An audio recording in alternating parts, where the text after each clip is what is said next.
Baik, Assalamualaikum warahmatullahi taala wabarakatuh. Sebelumnya izin perkenalkan, nama saya Azrul Mardon, NIM 1021900029, kelas HPI 6A. Baik, di sini saya akan menjelaskan yaitu apa yang dimaksud dengan hak asasi manusia sebagai dasar perlindungan korban. Hak asasi manusia sebagai dasar perlindungan korban adalah perlunya untuk mendapatkan perhatian karena seringkali dalam suatu negara terdapat pelanggaran hak asasi manusia, terutama pelanggaran hak asasi manusia yang berat. Sementara konstitusi tidak secara sungguh-sungguh mengatur dan menangani pelanggaran hak asasi manusia yang berat tersebut. Di Indonesia terdapat beberapa peraturan yang di dalamnya mengatur tentang hak asasi manusia. Di antaranya yaitu Undang-Undang Dasar tahun 1945, Undang-Undang Nomor 39 tahun 99 tentang hak asasi manusia, dan Undang-Undang Nomor 26 tahun 2000 tentang Pengadilan Hak Asasi Manusia. Pelanggaran hak asasi manusia yang berat adalah sebagaimana dimaksud dalam penjelasan pasal 104 ayat 1 Undang-Undang Nomor 39 tahun 99 tentang hak asasi manusia, yaitu pelanggaran hak yang berat seperti pembunuhan massal, pembunuhan sewenang-wenang atau di luar putusan pengadilan.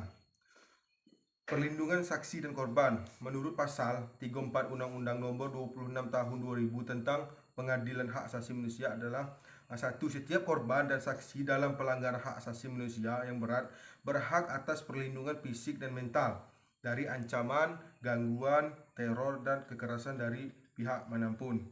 Terus yang kedua yaitu wajib dilaksanakan oleh aparat penegak hukum dan aparat keamanan secara jelas. Terus yang ketiga, mengenai tata perlindungan terhadap korban dan diatur lebih lanjut dengan Peraturan Pemerintah Pasal 2 Peraturan Pemerintah Nomor 2 Tahun 2002. Terus yang B yaitu teori-teori tentang perlindungan korban. Teori-teori tentang perlindungan korban itu tidak mudah karena dalam pengaruh hukum di Indonesia, korban selalu menjadi pihak yang baik dirugikan. Bagaimana tidak, selain korban telah menderita kerugian akibat kejahatan yang menimpa dirinya secara fisik, mental, material, dan psikologis. Korban harus menderita ganda karena tanpa disadari sering diperlakukan hanya sebagai sarana demi terwujudnya sebuah kepastian hukum. Keberpihakan hukum terhadap korban yang terkesan timpang jika dibandingkan dengan tersangka atau terdakwa, karena dilihat dari adanya beberapa peraturan perundang-undangan yang lebih banyak memberikan hak istimewa kepada tersangka dibanding korban. Dilihat saat pertama kali tersangka ditangkap, seorang tersangka mendapatkan haknya seperti diberitahuan hak kesalahan, mendapatkan bantuan hukum, mendapatkan perawatan dari dokter ahli, mendapatkan pengawalan yang tersebut. Terlihat begitu beberapa dengan seorang korban, dia harus mengulangi lagi peristiwa yang terjadi untuk digunakan sebagai kesaksian korban. Mengulangi lagi peristiwa yang terjadi untuk digunakan sebagai kesaksian, harus bolak-balik. Terus yang C yaitu asas-asas hukum yang berkaitan dengan perlindungan saksi dan korban di sebagian besar negara.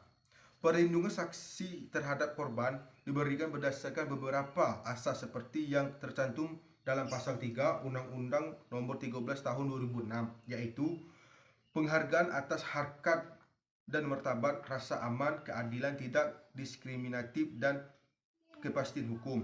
Asas-asas hukum fundamental beragam tergantung pengertian yang dianut oleh penulis yang bersangkutan. Mengerikan asas-asas hukum itu, tendensi yang dinyatakan kepada dasar yang dapat dalam dan di belakang sistem hukum.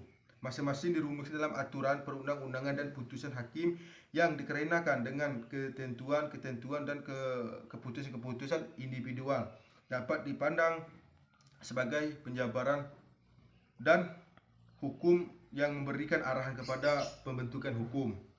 Mudah dipahami bahwa asas-asas hukum syarat dengan nilai-nilai etis, moral, dan aturan dan norma kaidah hukum baik dalam pembentukan peraturan perundang-undangan maupun putusan hakim sebagai pembentukan hukum.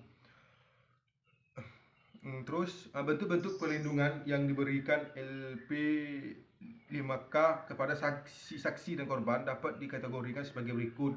Yang pertama itu perlindungan fisik dan psikis, pengamanan dan pengawalan penempatan di rumah aman, mendapat identitas baru, bantuan medis dan pemberian kesaksian tanpa hadir langsung di pengadilan, bantuan rehabilitas psikososial. Terus yang kedua itu perlindungan hukum, keringan hukum dan saksi dan korban serta pelapor tidak dapat dituntut secara hukum. Itu terdapat dalam pasal 10 Undang-Undang Nomor 13 Tahun 2006. Yang ketiga yaitu pemenuhan hak prosedural saksi, pendampingan, mendapat penerjemah dapat informasi mengenai perkembangan kasus, pengertian biaya transportasi, terdapat nasihat hukum, bantuan biaya hidup sementara sampai batas waktu perlindungan dan lain sebagai menyesuaikan ketentuan pasal 5 Undang-Undang Nomor 13 Tahun 2006. Terus yang D itu perlindungan saksi dan korban. Lembaga perlindungan saksi dan korban yang selanjutnya disingkat LPSK adalah lembaga yang bertugas dan berwenang untuk memberikan perlindungan dan hak-hak lain kepada saksi dan atau korban sebagaimana diatur dalam undang-undang ini.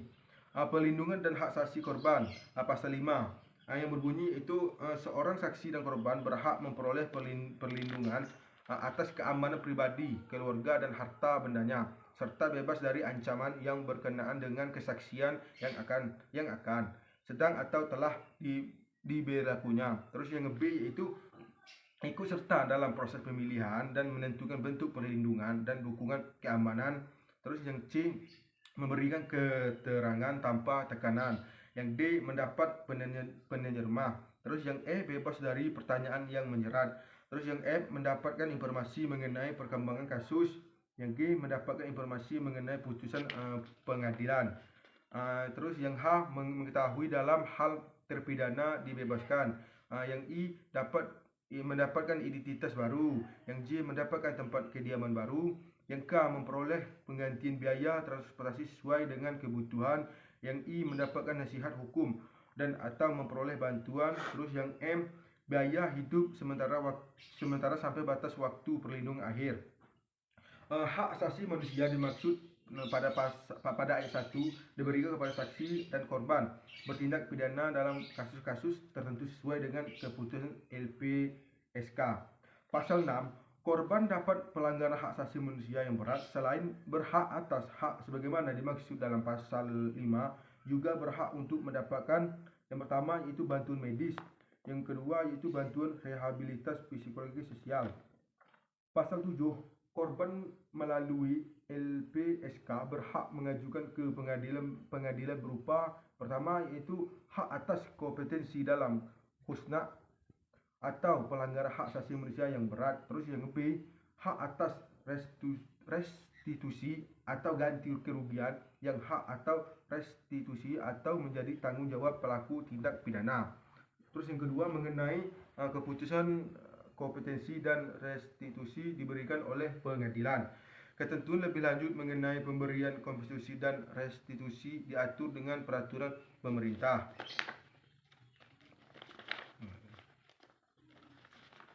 Terus yang F yaitu bentuk-bentuk perlindungan saksi di Amerika. Memaparkan sebuah proses pemberian perlindungan terhadap saksi dalam unit khusus perlindungan saksi di Amerika.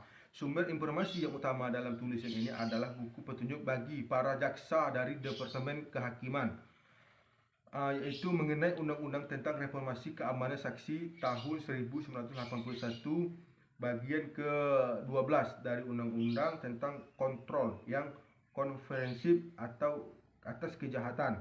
Peraturan ini memberikan informasi umum dan penting mengenai program keamanan saksi, disebut juga dengan program, dan menetapkan langkah-langkah maupun cara bagaimana jaksa pemerintah bisa mendapatkan layanan dan program tersebut untuk melindungi seorang saksi dari bahaya yang mungkin ada terkait dengan kesaksian yang diberikannya. Di samping itu, peraturan tersebut juga memiliki informasi tentang orang-orang yang berada di bawah perlindungan kantor United States Marshal Service atau Biro Tahanan yang ada di bawah pengawasan Biro Tahanan dapat dilibatkan dalam investigasi menjadi orang yang diinvestigasikan. Hampir keseluruhan berjalan sistem peradilan dalam pidana diawali dengan penggunaan oleh saksi. Saksi merupakan pintu utama pengungkapan tindak pidana perlindungan saksi di Indonesia diatur dalam Undang-Undang 13 tahun 2006 tentang perlindungan saksi dan korban. Namun, kenyataan hingga kita memiliki lembaga perlindungan saksi dan korban berdasarkan undang-undang tersebut, pelindung kepada saksi tidak cukup memadai. Perlindungan saksi guna berbagi dalam sistem hukum kita. Penelitian ini merupakan studi komparasi, sehingga secara khusus memang untuk membandingkan antar sistem hukum dalam perlindungan saksi.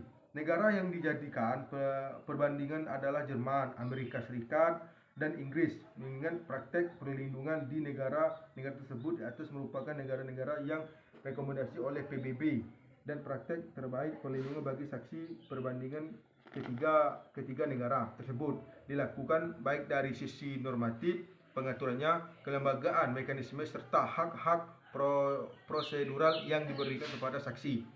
Hasil studi banding ini diharapkan dapat memperkaya wawasan kita dalam melindungi saksi dalam menegakkan hukum, khususnya dapat memberikan kontribusi positif dalam perubahan undang-undang perlindungan saksi dan korban maupun perubahan undang-undang yang terdapat dalam Kitab Undang-Undang Hukum Acara Pidana.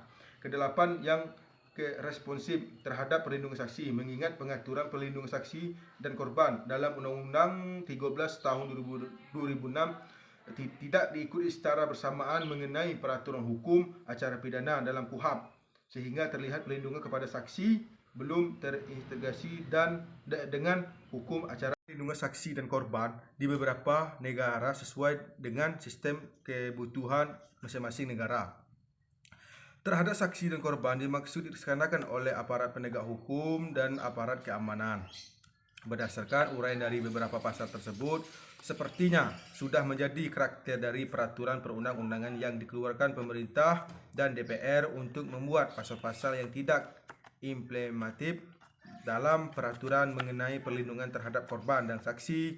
Ini tidak diatur tentang bagaimana cara penegak hukum, khususnya jaksa, dalam memberikan perlindungan terhadap saksi dan korban, mengingat jaksa sendiri pun dalam kenyataan juga mengalami kesulitan untuk mengamankan diri dan keluarganya, apalagi untuk memberikan perlindungan terhadap orang lain.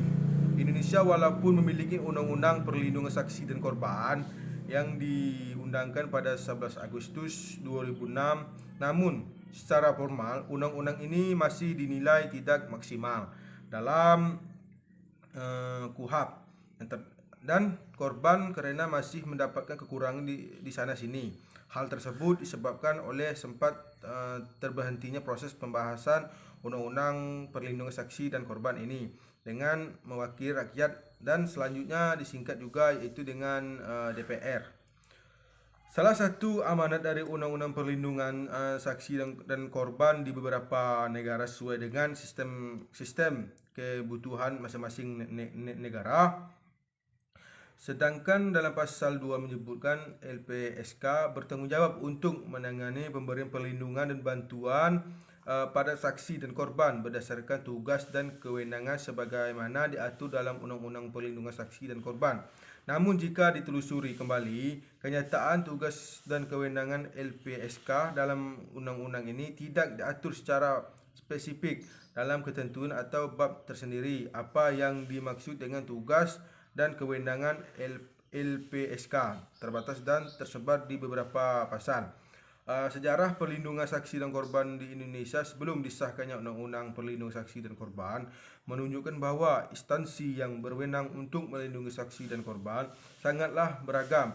Sebagai contoh, di dalam pasal 15 Undang-Undang Nomor 30 Tahun 2002 tentang Komisi Pemberantasan Korupsi atau yang disingkat dengan KPK, disebutkan bahwa KPK berkewajiban memberikan perlindungan terhadap saksi atau pelapor yang menyampaikan laporan atau memberikan keterangan mengenai tindak pidana korupsi. Adapun perlindungan saksi dan korban itu di dalam perkara tindak pidana biasa umum dilaporkan pada pihak kepolisian dan ataupun kejaksaan. Dengan diterbitkan Undang-Undang Perlindungan Saksi dan Korban, timbul begitu banyak pertentangan pendapat antara para ahli hukum mengenai batas ruang lingkup saksi dan korban yang nantinya akan berada di bawah perlindungan LPSK. karena dengan melihat ketentuan pasal 1 ayat 1 dan Undang-Undang Perlindungan Saksi dan Korban. Tidak disebutkan secara spesifik saksi dan korban dalam tindak pidana yang nantinya akan dicakup oleh LPSK. Apabila saksi dan korban yang dimaksud oleh Undang-Undang Perlindungan Saksi dan Korban adalah seluruh saksi dan korban di setiap tindak pidana umum dan khusus, maka LPSK sebagai lembaga baru sudah diberikan tugas yang sangat berat bahkan sebelum lembaga ini terbentuk. Hal yang menjadi pertanyaan tersebut. Baik, saya akhiri, kurang lebihnya saya mohon maaf. Assalamualaikum warahmatullahi taala wabarakatuh.